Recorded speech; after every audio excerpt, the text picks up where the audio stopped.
हरे कृष्णा माँ। पिछले श्लोक में भगवान कृष्ण ने बताया था कि आत्मा अचल है, सर्वव्यापी है, सनातन है और उसे कोई काट नहीं सकता, जला नहीं सकता। यह तो बहुत अद्भुत है। पर माँ, अगर आत्मा इतनी बड़ी है तो क्या हम उसे देख सकते हैं? क्या उसके बारे में सोच सकते हैं?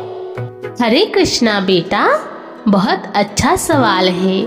भगवान कृष्ण ने आत्मा के गुणों को बताया, पर अब इस श्लोक में वे आत्मा की उस खासियत के बारे में बता रहे हैं जो उसे हमारी सामान्य समझ से परे बनाती है। वे बता रहे हैं कि आत्मा को ना हम आँखों से देख सकते हैं, ना मन से सोच सकते हैं और ना उसे बदल सकते हैं। माँ, सोच नहीं सकते? यहाँ कैसे हो सकता है? हाँ बेटा, वे हमें बता रहे हैं कि आत्मा अव्यक्त, अचिंत्य और अविकार्य है। और जब तुम इस सत्य को जान लेते हो तो तुम्हें शोक करने की कोई जरूरत नहीं होती। यह श्लोक एक तरह से आत्मा के पूरे वर्णन का निष्कर्ष है जो तुम्हें सभी भ्रमों से मुक्त करता है। क्या तुम जानना चाहोगे कि भगवान कृष्ण ने अदृश्य आत्मा के इस रहस्य को कैसे समझाया? हाँ माँ, मुझे जानना है। यह तो बहुत रहस्यमय लग रहा है। हाँ, यह बहुत ही रहस्यमय है। तो चलो अपनी इस आध्यात्मिक यात्रा का अगला कदम उठाते हैं और सुनते हैं भगवान कृष्ण के उन शब्दों को जो हमें अपनी आत्मा के सबसे सूक्ष्म और गहरे स्वरूप का बोध कराती है। ध्यान से सुनना बेटा। यह है गीता का दूसरा अध्याय, सांख्य योग, 25वां श्लोक। श्री भगवान उवाच अव्यक्तोऽयमचिन्त्योऽयम् अविकारोऽयमुच्यते तस्मादेवं विदित्वैनं नानुशोचितुमर्हसि।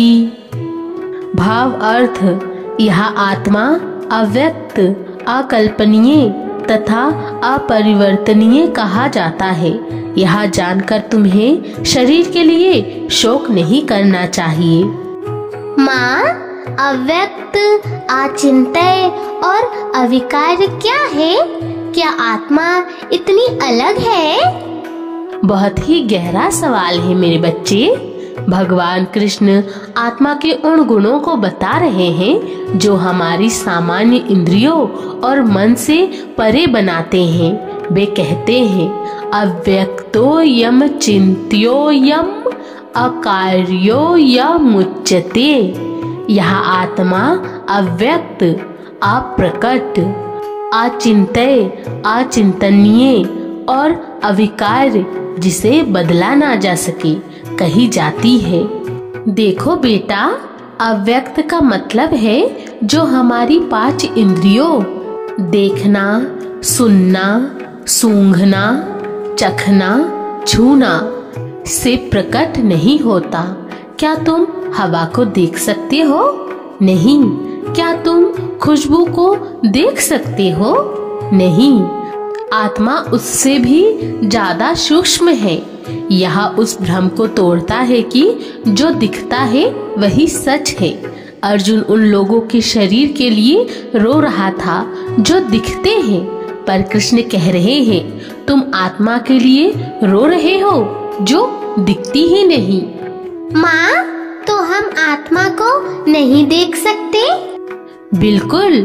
फिर भगवान कृष्ण कहते हैं अचिन्त्योऽयम्, यह अचिंत्य है, यानी इसे मन से सोचा नहीं जा सकता। इसका कोई आकार या रूप नहीं है। तुम अपने मन में किसी भी चीज की तस्वीर बना सकते हो, पर आत्मा की नहीं। यह उस अहंकार को तोड़ता है जो सोचता है कि मैं सब कुछ समझ सकता हूँ या मैं सब कुछ जान सकता हूँ। कृष्ण कह रहे हैं तुम्हारी आत्मा तुम्हारे मन की सोच से भी परे है। और अंत में भगवान कृष्ण कहते हैं, अविकारो या मुच्यते, यह अविकार कही जाती है, यानी इसे बदला नहीं जा सकता। इसमें कोई विकार, खराबी या परिवर्तन नहीं आता। यह हमेशा वैसी ही रहता है, शुद्ध और पूर्ण। यह उस भय को तोड़ता है जो तुम्हें किसी भी चीज के बदलने या खराब होने से लगता है। आत्मा इतनी स्थिर है कि उसे कोई भी चीज बदल नहीं सकती। देखो बेटा, इस बात की गहराई, आत्मा न केवल अदृश्य है, अचिंतनीय है, बल्कि अविकार्य भी है। यहाँ हमें बताती है कि तुम्हारा असली स्वरूप इतना शुद्ध और पूर्ण है कि उसे कोई भी दाग नहीं लग सकता, कोई भी गलती उसे खराब नहीं कर सकती। यह उस परम स्वतंत्रता का बोध है जहाँ तुम्हें पता होता है कि तुम पूरी तरह से सुरक्षित हो हमेशा के लिए, क्योंकि तुम्हें कोई बदल नहीं सकता। यह तुम्हें उस गहरे सत्य में ले जाता है जहाँ न खोने का डर है, न पाने की इच्छा, क्योंकि तुम स्वयं ही पूर्ण हो। बेटा, इन तीनों गुणों को समझाने के बाद भगवान कृष्ण कहते हैं, तस्मादेवं विदित वैनम नानुशोचितु मर्हसि। इसीलिए हे अर्जुन, तुम इसको इस प्रकार जानकर शोक करने योग्य नहीं हो। माँ, तो अगर हम आत्मा को जान ले तो हम दुखी नहीं होंगे? हाँ बेटा, यह इस बात का निष्कर्ष है कि जब तुम्हें आत्मा का यह गहरा ज्ञान हो जाता है कि वह अव्यक्त है, अचिंत्य है, अविकार्य है, तो फिर शोक करने की कोई जरूरत ही नहीं रहती। अर्जुन शोक कर रहा था क्योंकि वह आत्मा को शरीर मान रहा था, जिसे देखा, सोचा और बदला जा सकता है। पर जब तुम्हें पता चल जाता है कि आत्मा तो इससे परे है, तो तुम्हारा सारा दुख खत्म हो जाता है। यह हमें बताता है कि अज्ञान ही दुख का कारण है और ज्ञान ही दुख को खत्म करता है। बेटा, इस श्लोक से हमें जीवन का एक बहुत गहरा और महत्वपूर्ण पाठ मिलता है। यह हमें सिखाता है कि हमारे अपने जीवन में जिन चीजों के लिए दुखी होते हैं, वे अक्सर उन चीजों से जुड़े होते हैं जिन्हें हम देख सकते हैं, छू सकते हैं और जिनके बारे में सोच सकते हैं, पर हमारा असली स्वरूप इन सब से परे है। बेटा, तुम मंदिर में भगवान को ढूंढते हो, पर तुम ही भगवान हो। तुम उसे छूना चाहते हो, पर वह स्पर्श से परे है। तुम देखना चाहते हो, पर वह आँखों से परे है। बेटा, क्या तुम हवा को देख सकते हो? नहीं माँ। पर क्या हवा है? हाँ माँ, उसके बिना जी नहीं सकता। बिल्कुल, आत्मा भी हवा की तरह है। वह अव्यक्त है, दिखता नहीं, पर हमेशा रहता है। और क्या तुम खुशबू को अपने हाथ में पकड़ सकते हो? नहीं माँ, मैं बस उसे सूंघ सकता हूँ। हाँ, वैसे ही आत्मा अचित्य है। उसे तुम अपने मन से पकड़ नहीं सकते, उसकी कोई तस्वीर नहीं बना सकते। और क्या तुम अपने मन के प्यार को बदल सकते हो? क्या तुम उसे खराब कर सकते हो? नहीं माँ, प्यार तो हमेशा रहता है। हाँ, वैसे ही आत्मा निर्विकार है। वह कभी बदलता नहीं, कभी खराब नहीं होती। जब तुम इन तीनों बातों को समझ लेते हो, तो तुम्हें यह भी समझ आता है कि तुम्हें किसी चीज के लिए शोक नहीं करना चाहिए। तुम्हें उस चीज के लिए रोना नहीं चाहिए जो दिखती नहीं, सोची नहीं जा सकती और जिसे बदला नहीं जा सकता। वह तो हमेशा सही और सुरक्षित है। बेटा, अज्ञानता ही सबसे बड़ा दुख है। जिस दिन तुम अपनी असली पहचान जान लेते हो, उसी दिन तुम्हारा सारा दुख खत्म हो जाता है।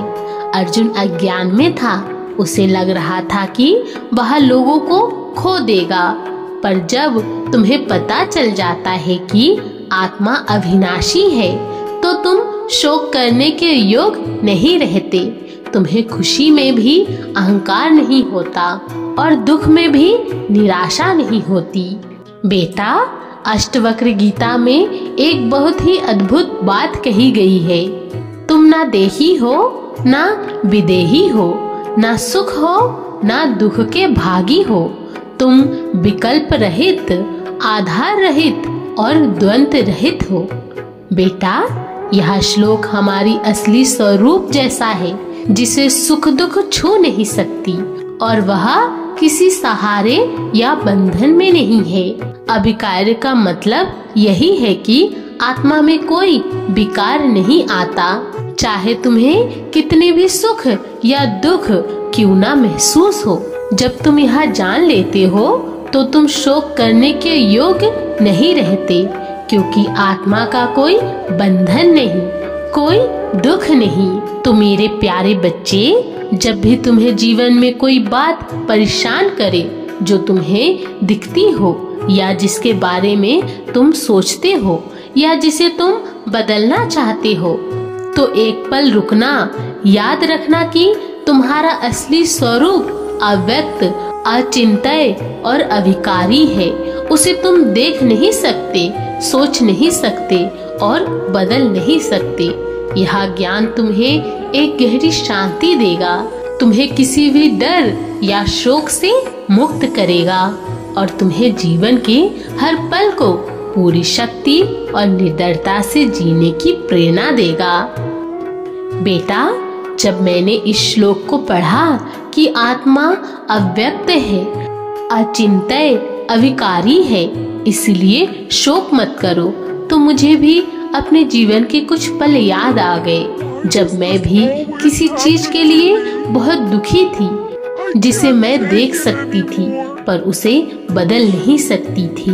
मुझे याद है एक समय जब मैंने बहुत मेहनत से एक काम किया था, पर उसका परिणाम मेरी उम्मीद के मुताबिक नहीं आया।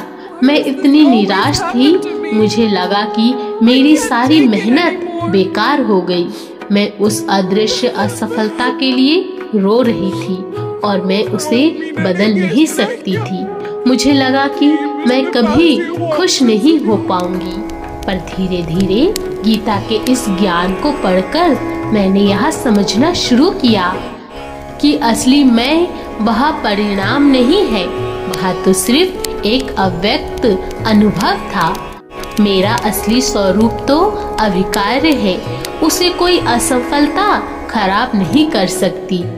इस सत्य को जितना मैंने अपने भीतर उतारा, मेरा दुख कम होता गया और मैं शांति से आगे बढ़ने पर ध्यान दे पाई। आज भी जब मुझे किसी चीज को नियंत्रित करने की कोशिश करती हूँ और नहीं कर पाती, तो यह श्लोक मुझे याद आता है। यह मुझे याद दिलाता है कि मुझे अव्यक्त को स्वीकार करना है और अचिंत्य को समझना है और अविकार बने रहना है। यह मुझे भीतर से हल्का और शांति महसूस कराता है।